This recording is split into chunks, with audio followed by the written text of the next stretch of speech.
warahmatullahi wabarakatuh. Bismillahi alhamdulillah. Wala hawla wala quwata illa billahil aliyyil azim.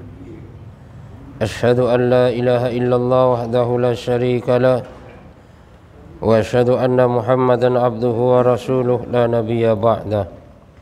Allahumma salli wa sallim wa barik ala sayyidina Muhammadin wa ala alihi wa sahbihi ajma'in, amma ba'du. Yang kami hormati para ulama, para ustadz, hadirin hadirat, bapak-bapak, ibu-ibu yang dimuliakan Allah Subhanahu wa taala. Alhamdulillah, Allah Subhanahu wa taala masih memberikan kesempatan kepada kita, masih memberikan kekuatan kepada kita, masih memberikan kemudahan kepada kita, sehingga kita masih bisa melaksanakan sholat maghrib secara berjamaah. Kita lanjutkan dengan majelis taklim. Ini semata-mata karena hidayah dan kekuatan daripada Allah Subhanahu wa taala.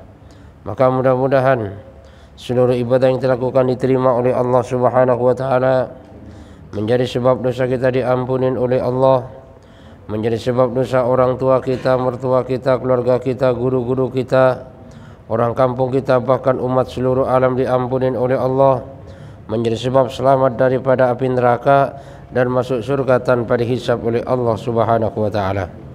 Dan mudah-mudahan yang masih ada penyakit disembuhkan penyakitnya oleh Allah Subhanahu wa taala, yang masih punya masalah diselesaikan masalahnya oleh Allah Subhanahu wa taala, dan yang masih punya hutang mudah-mudahan dimudahkan untuk melunasi daripada hutang-hutangnya oleh Allah Subhanahu wa taala, sehingga semakin hari semakin dekat dan semakin taat kepada Allah Subhanahu wa taala. Dan ketepatan hari ini kita juga berduka di mana ulama kita, ya guru kita, telah dipanggil oleh Allah Subhanahu wa taala. Maka kita sebagai orang beriman harus sedih dengan kematian daripada ulama. Kenapa? Karena barang siapa yang tidak bersedih dengan kematian ulama, maka dikhawatirkan termasuk bagian daripada orang-orang munafik. Ini kalau tidak sedih dengan kematian ulama. Karena dengan kematian ulama secara tidak langsung ilmu sudah diangkat oleh Allah Subhanahu wa taala. Jadi kematian ulama ini merupakan musibah bagi umat sebenarnya. Karena yang namanya ulama, Pak, susah cari ganti.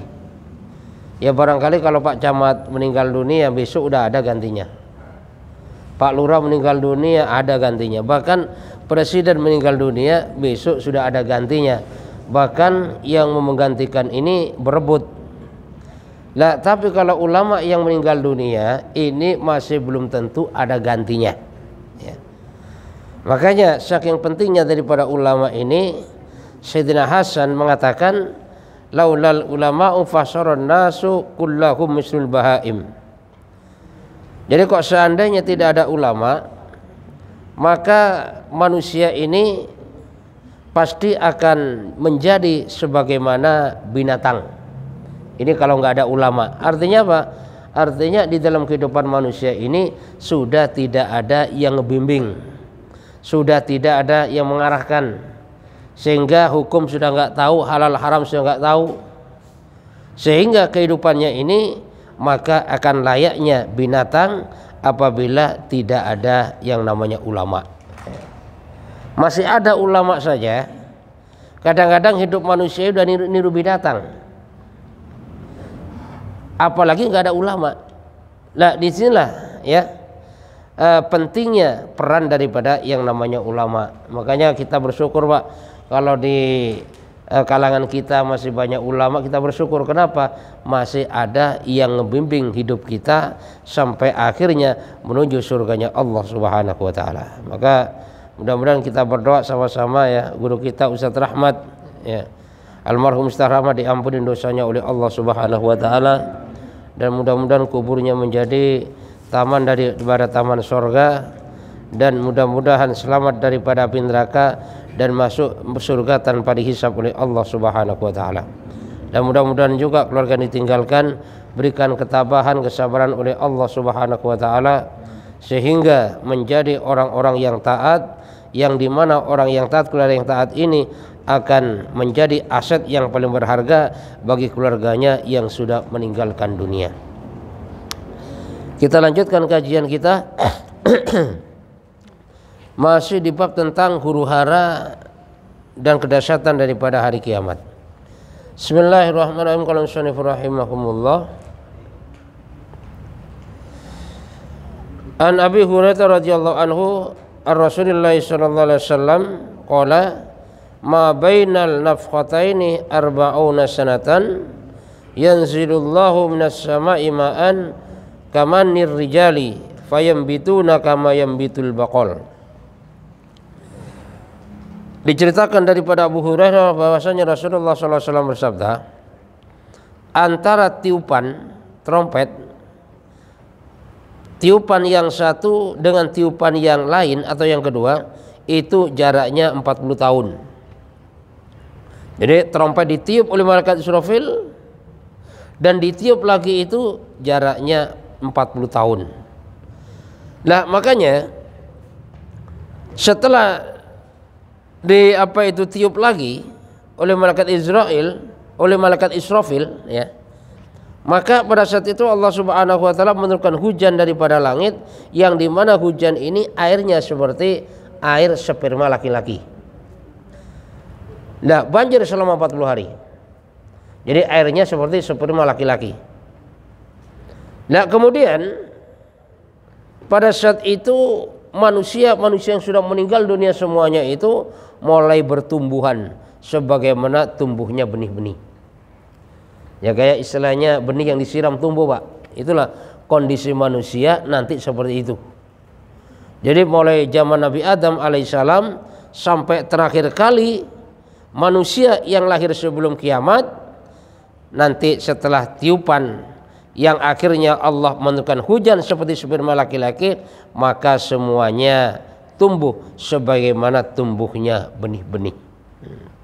Akhirnya nanti disempurnakan lagi oleh Allah Subhanahu wa taala, baru pada saat itu dimulailah urusannya dengan Allah Subhanahu wa taala. An Abi Hurairah radhiyallahu anhu Ar-Rasulullah sallallahu alaihi wasallam qala lamma faragallahu min khalqis samawati wal ardi khalaqas sura fa'tahu Israfila fawada'ahu ala fayhi syaisan yubassiruhu ilal arsy yantadiru mata yu'mar. Diceritakan daripada Abu Hurairah juga bahwasanya di saat Allah Subhanahu wa taala selesai menciptakan daripada langit dan bumi, kemudian Allah Subhanahu wa taala menciptakan trompet. Dan di mana trompet yang diciptakan oleh Allah Subhanahu wa taala kemudian diberikan kepada malaikat Israfil. Nah, setelah diberikan kepada malaikat Israfil, maka selanjutnya malaikat Israfil ini meletakkan trompet di mulutnya sembari menghadapkan ke arah Allah Subhanahu wa taala yang tadru mata yu'mar, dan kondisinya adalah menanti kapan diperintah oleh Allah Subhanahu wa taala.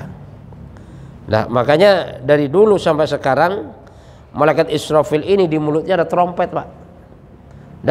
Dari mulai diciptakan oleh Allah trompet tadi, dan menghadap ke aras nunggu kapan diperintah oleh Allah. Jadi kalau sudah diperintah oleh Allah Subhanahu wa taala ditiup, ini sudah berantakan semuanya dunia. Nah, maka malaikat Israfil ini dari dulu udah di mulutnya terus ini. Gak ditiup-tiup. Kenapa? Nunggu perintah. Karena yang namanya malaikat ini gak akan dia bertindak tanpa perintah Allah. Kalau sudah diperintahkan oleh Allah Subhanahu wa taala, malaikat ini gak akan menolak.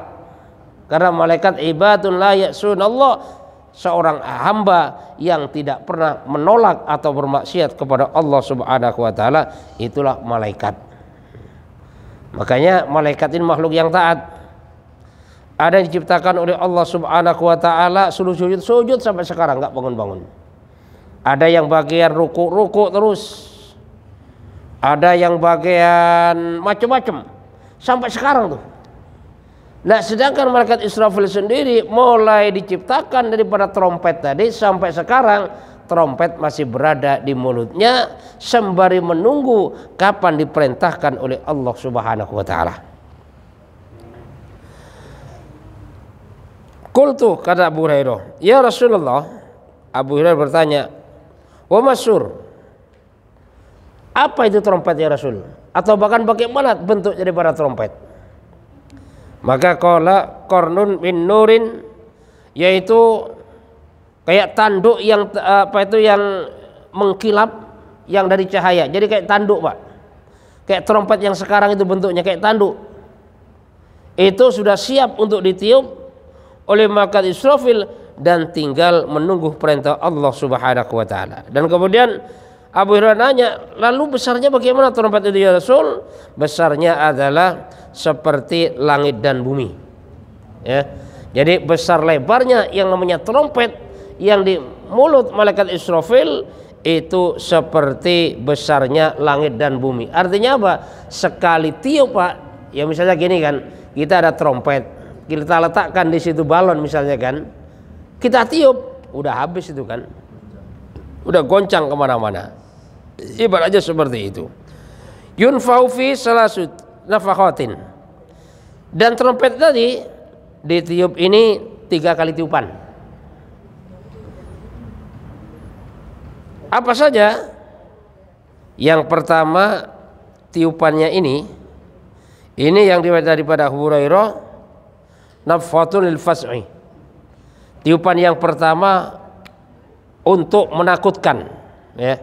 Jadi untuk membuat semua orang pening, semua orang pusing, semua orang kelabakan, bahkan semua makhluk kelabakan, Pak. Sampai akhirnya setan pun itu terbirit-birit larinya. Ini apa itu tiupan trompet pertama. Dan pada saat itu yang ada hanya orang-orang kafir dan tidak ada satupun orang Islam yang beriman kepada Allah Subhanahu wa taala saat trompet ditiupkan. Kenapa? Karena orang beriman sudah dicabut dulu nyawanya oleh Allah. Jadi orang beriman ini nggak ada yang nanti sampai menemui hari kiamat. Karena seburuk-buruk manusia adalah manusia yang menemui hari kiamat. Itu seburuk-buruk manusia. Makanya misalnya kita doa, ya Allah panjangkan umur ya Allah. Makanya kalau kita minta panjang umur, Pak, ya Allah panjangkan umur untuk taat kepadamu ya Allah. Jadi kita kasih batasan taat kepada Allah. Nah tapi kalau misalnya kita minta panjang umur, tiba-tiba dipanjangkan beneran oleh Allah sampai hari kiamat, maka kita termasuk golongan daripada orang-orang yang buruk.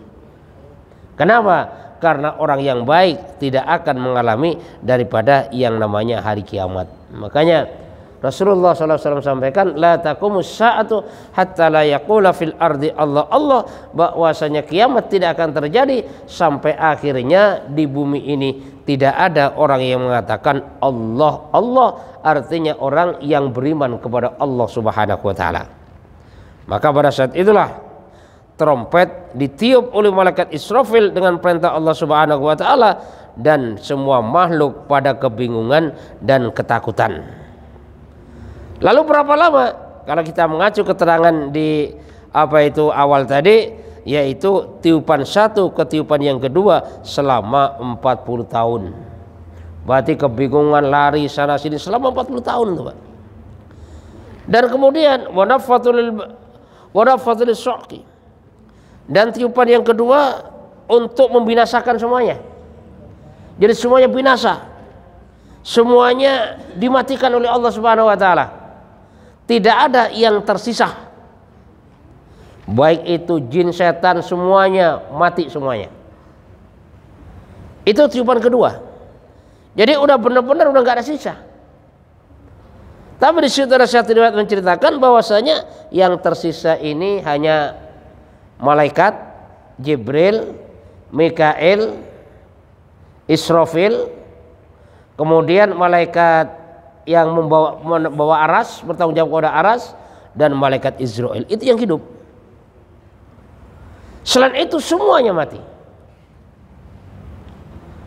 Nah, makanya pada saat itu Allah Subhanahu wa taala bertanya kepada malaikat Israel, masih ada nggak tersisa? masih ya Allah. Malaikat Jibril, Mikail, Israfil, dan yang membawa arsy ya Allah udah cabut semuanya. Sehingga semua malaikat dicabut oleh malaikat Israel. Setelah sudah tidak ada lagi, hanya malaikat Israel diperintahkan oleh Allah Subhanahu wa taala untuk mencabut nyawanya sendiri. Ya. Jadi yang meninggal kali terakhir Pak itu malaikat Israel, ya. Dan itu mencabut nyawanya sendiri. Makanya dengan teriakan yang sangat keras merasakan bagaimana rasanya saat dicabut daripada rohnya. Nah setelah itu sudah nggak ada lagi yang hidup kecuali Allah, ya. Likulli syai'in halikun illa wajha, segala sesuatu akan hancur illa wajha, kecuali hanya Allah Subhanahu wa taala. Makanya Allah Subhanahu wa taala kalau bahasa kita udah keliling semuanya, ya. Keliling dengan firman-Nya limanil mulkul yaum. Coba siapa yang menjadi raja hari ini? Mana orang-orang yang sombong itu? Yang dulu sok kuasa, udah nggak ada lagi tuh. Ya. Karena semuanya dengan tiupan yang kedua habis dari A sampai Z. Jadi orang-orang yang sombong habis, yang nggak sombong juga habis. Pendek kata pada saat itu semuanya mengalami daripada yang kematian dengan tiupan malaikat Israfil yang kedua tadi. Nah kemudian setelah itu maka tiupan yang ketiga. Jadi sebelum tiupan yang ketiga ini dihidupkan kembali oleh Allah siapa? Yang dihidupkan kembali itu tadi malaikat Jibril, Mikail, Israfil dihidupkan kembali oleh Allah. Israel dihidupkan kembali. Lah setelah dihidupkan kembali baru diperintahkan oleh Allah Subhanahu wa taala untuk meniup trompet tadi dengan tiupan yang ketiga kali. Tujuannya apa? Lil ba'si, untuk pembangkitan, ya. Jadi tiupan yang ketiga ini yaitu untuk membangkitkan bagi setiap manusia yang sudah meninggal dunia tadi, yaitu dengan cara Allah turunkan hujan dari langit yang airnya itu seperti sperma laki-laki, maka setiap manusia pada saat itu bertumbuhan seperti tumbuhnya benih-benih. Fayamurullahu ta'ala Israfila fin nafatil ula. Jadi tadi kembali lagi bahwasanya tiupan yang pertama yang ditiupkan oleh malaikat Israfil, fayang faufihi fafaza'a man fis samawati wa fil ardi.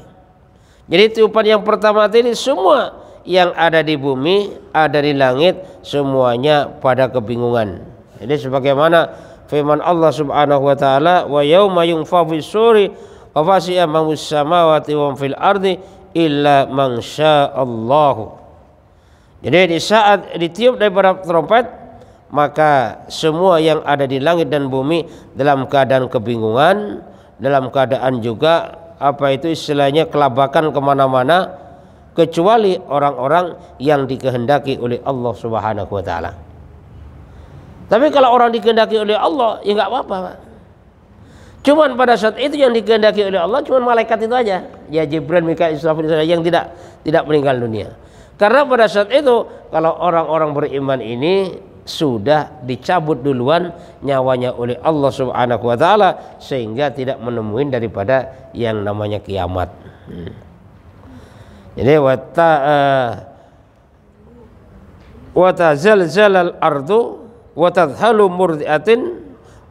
murdiatun amma ardaat, dan pada saat itu bumi bergoncang, ya. Kita bisa rasakan Pak bagaimana goncangan bumi.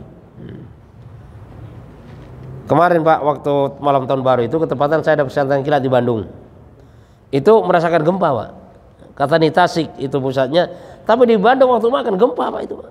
Apa itu istilahnya goyang itu kan. Wah itu udah kayak gitu rasanya. Gimana kalau goncangan daripada hari kiamat. Makanya wajar kalau banyak orang nggak sadar Pak. Jadi gempa di bumi aja udah banyak orang nggak sadar, apalagi kelak di akhirat.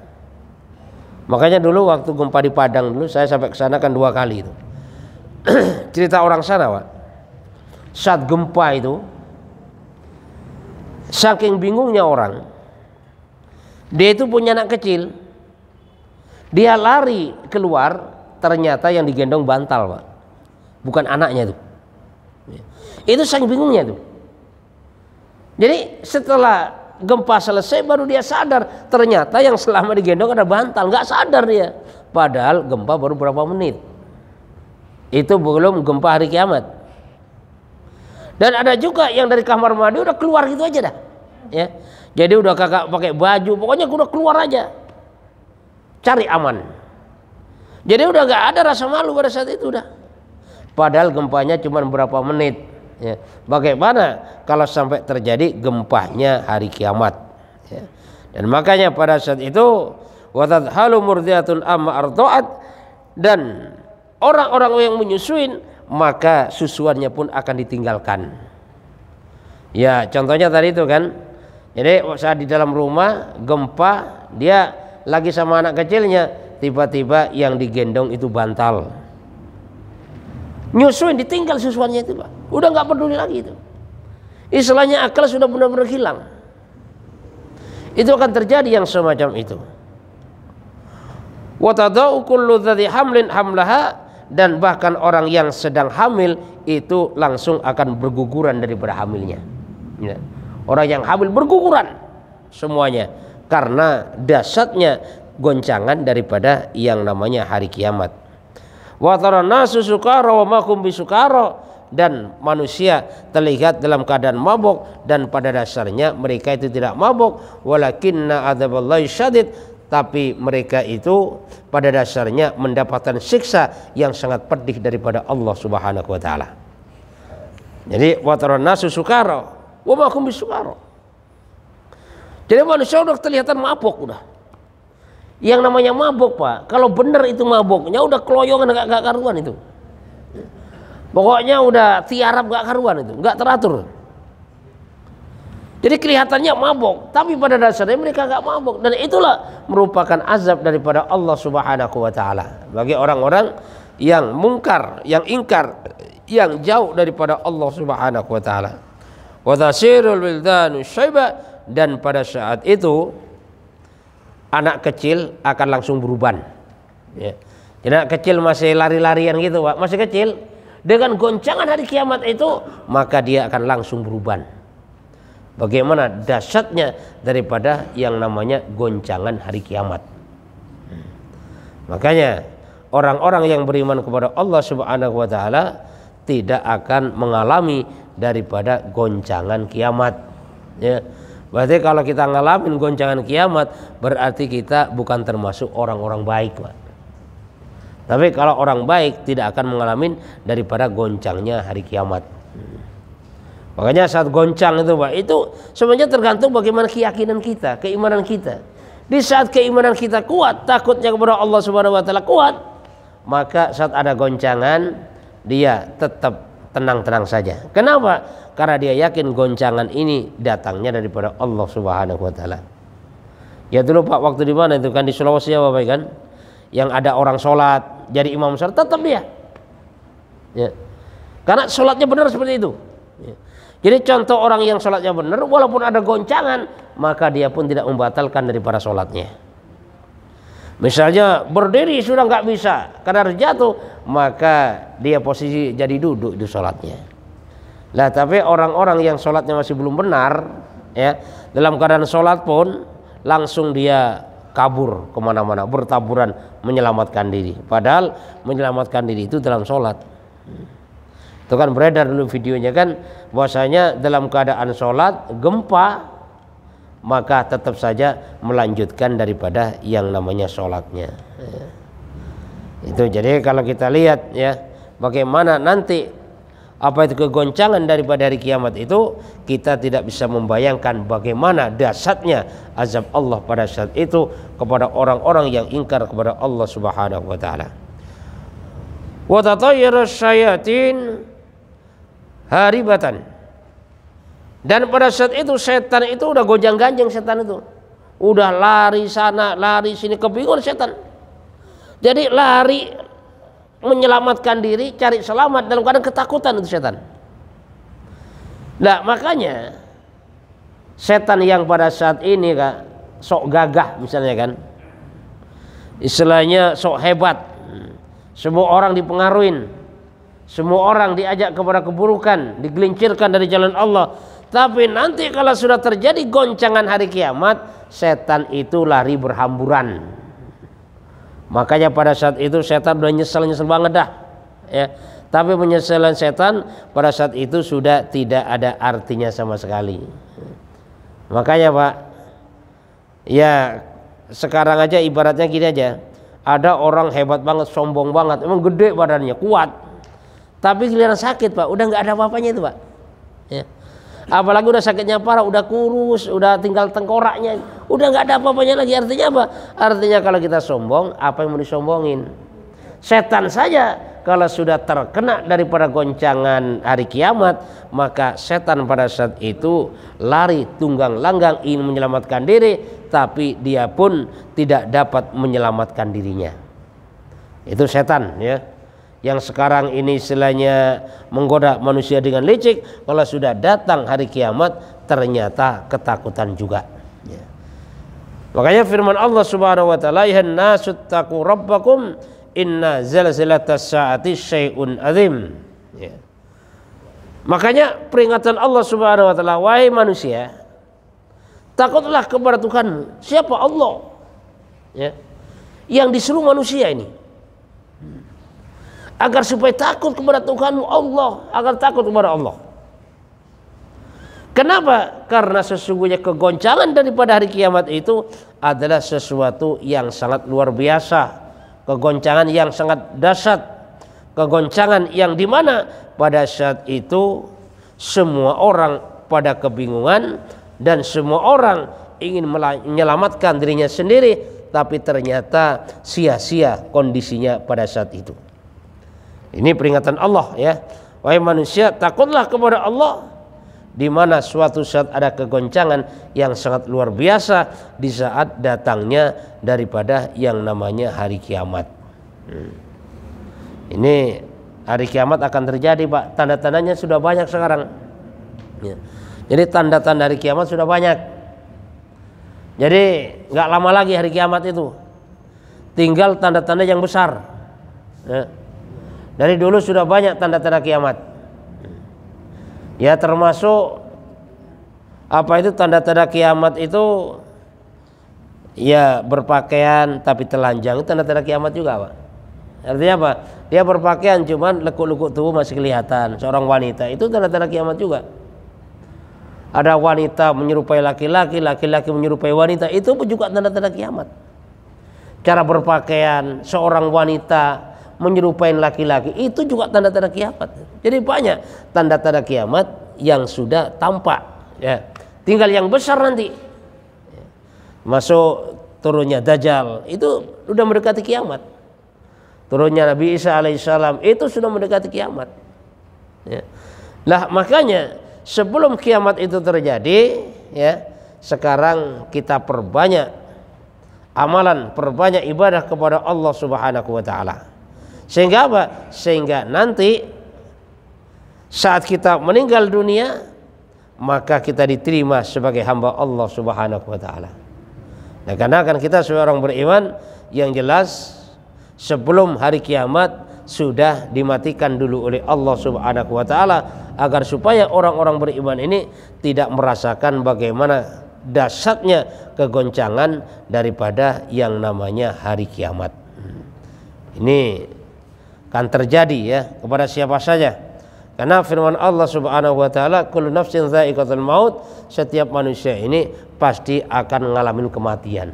Ini setiap manusia, kullu nafsin dha'iqatul maut, yang bernyawa semuanya akan mengalami kematian. Baik itu manusia yang waras akalnya, manusia yang enggak waras akalnya, bahkan manusia hebat yang enggak hebat, semuanya pasti akan mengalami daripada yang namanya kematian. Binatang maupun semuanya, setiap yang bernyawa mengalami daripada yang namanya kematian.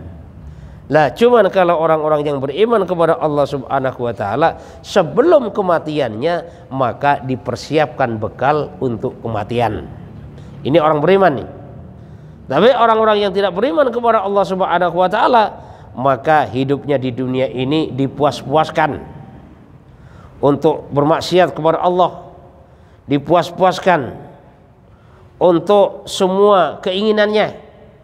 Jadi nggak pernah memikirkan bagaimana kalau suatu saat akan mengalami daripada yang namanya kematian. Karena yang namanya kematian itu Pak, itu setiap orang punya jatah masing-masing. Ada yang jatah 70 tahun, ada yang 80 tahun, macam-macam jatahnya. Lah pendek kata kalau sudah habis masanya itu, yang dikabarkan oleh Allah Subhanahu wa taala, idza jaa ajaluhum la yastakhiruna sa'atan wa la yastaqdimun, apabila ajal sudah datang, masa kematian seseorang sudah datang, maka tidak bisa dimajukan atau dimundurkan barang sedetik pun. Karena kontraknya habis. Makanya kalau kita bicara masalah kematian, terlepas dari apa itu sebabnya. Karena yang namanya penyebab itu hanya sebab saja Pak. Intinya kontrak habis.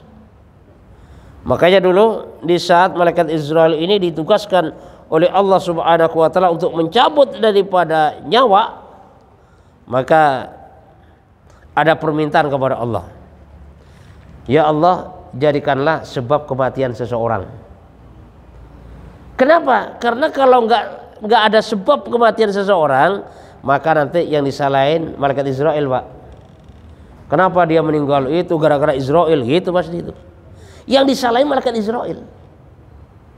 Padahal malaikat Israel itu memang diperintahkan oleh Allah. Nah, makanya malaikat Israel ini memohon kepada Allah agar di setiap kematian seseorang itu di situ ada sebabnya. Sebab apa? Ada juga yang sebab karena paru-paru. Ada juga yang sebab karena jantung. Ada juga yang sebab misalnya diabetes. Ada juga sebab kecelakaan. Sehingga apa?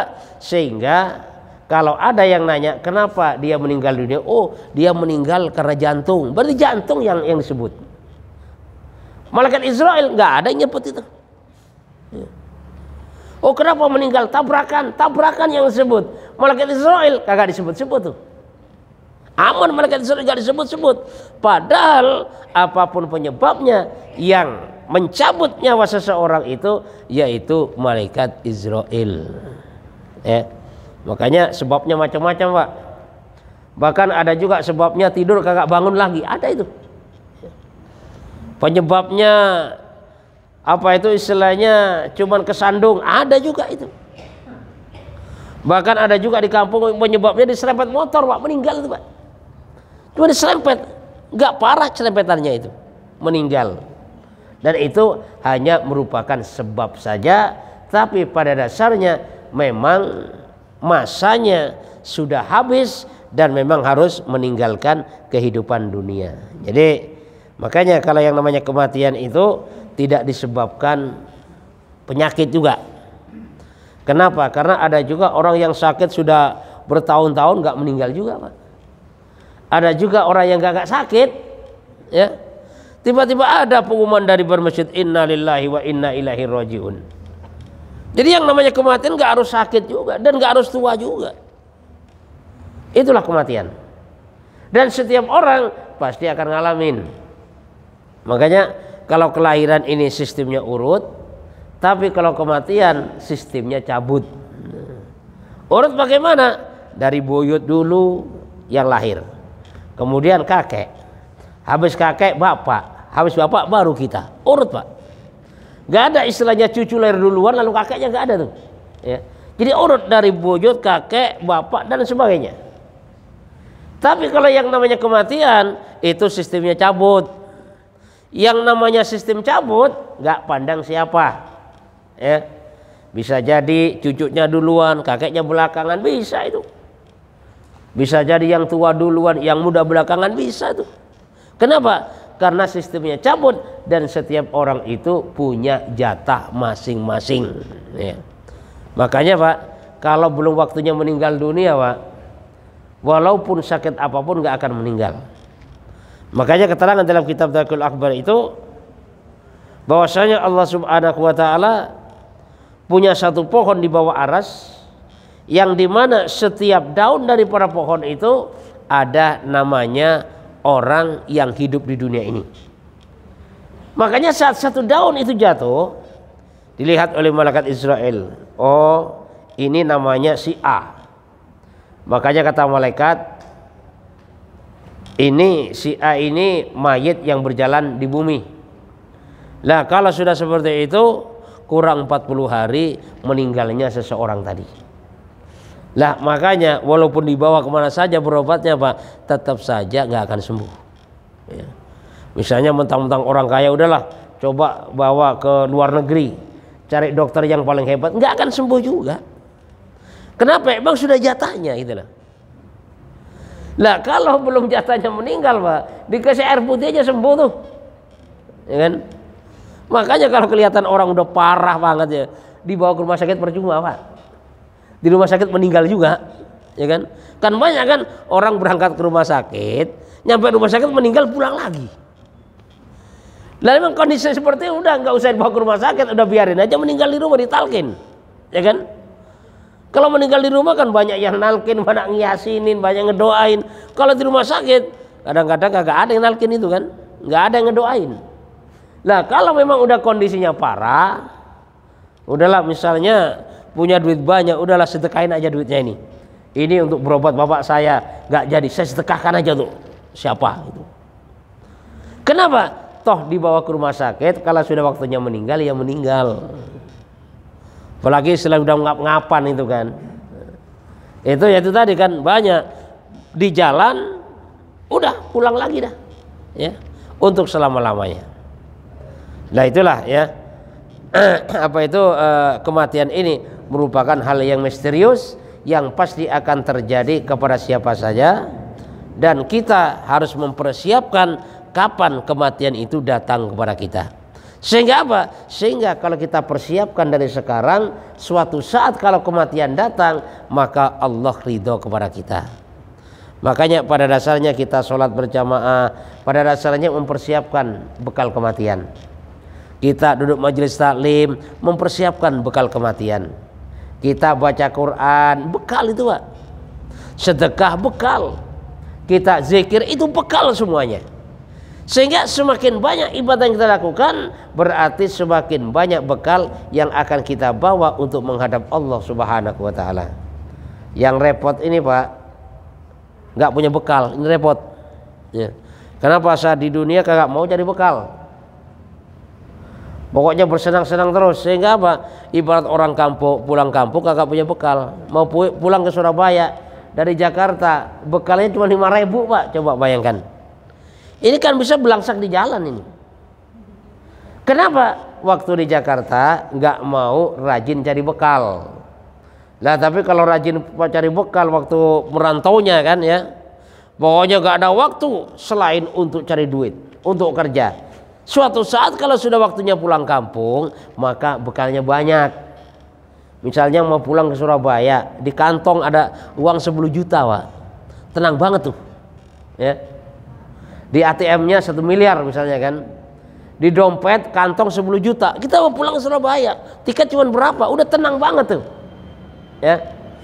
Jadi apa saja bisa dibeli tuh, di jalan lapar bisa beli makanan, mau minum keturutan. Kenapa? Karena bekalnya banyak. Beda dengan orang yang mempulang kampung tapi dia tidak punya bekal ya. Makanya mudah-mudahan Allah Subhanahu wa Ta'ala berikan kepahaman kepada kita, sehingga semakin hari semakin taat kepada Allah Subhanahu wa Ta'ala, semakin sadar bahwasanya dunia sementara, akhirat selama-lamanya, sehingga nanti oleh Allah Subhanahu wa Ta'ala diterima kita sebagai hamba-hamba yang soleh, hamba-hamba yang diridhai oleh Allah Subhanahu wa Ta'ala. Dan bagaimana kita selamat daripada api neraka, masuk surga tanpa dihisab oleh Allah Subhanahu wa Ta'ala. Begitu juga keluarga kita ya, orang kampung kita, bahkan umat seluruh alam semuanya mudah-mudahan selamat daripada api neraka dan masuk surga tanpa dihisab oleh Allah Subhanahu wa Ta'ala. Subhanakallahumma bihamdika asyhadu an la ilaha illa anta astaghfiruka wa atubu ilaik. Wassalamualaikum warahmatullahi wabarakatuh.